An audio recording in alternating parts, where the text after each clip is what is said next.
Well, I think there's going to be places where it shows up. I think it's going to show up in people's prayers. I think you will hear them praying differently if the gospel is beginning to sink in. And I don't mean just in the language of their prayers. I mean in the posture of their prayers, in the nature of their prayers. I think it's going to show up. I think it's going to show up, you mentioned before, Paul, marriage.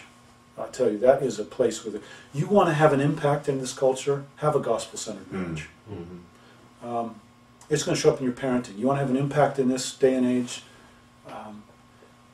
demonstrate, and it's not going to be flawless because both we're imperfect and our children are still growing, but a parent-child relationship that is marked by gospel realities, a willingness of a parent to say to a child, I am so sorry, will you forgive me? And trusting that God will use that more in parenting than the tendency most of us have to try to protect, we're never wrong, you need to come around and see it my way. So you see the gospel present in families, and so the converse of that is true as well. If it's not present in families, it's very evident. So you see it in the spiritual life of people, you see it in the relational life of people. If the gospel is not functioning in a church, you're going to have, just as a matter of fact, more relational issues, more relational problems. When the gospel is alive and well in the church, there's a lot of forgiveness, there's a lot of humility, there's a lot of joy, because people are joined. They recognize that we are united in Christ, and there's something good about that spills out relationally. The absence of it is noticeable.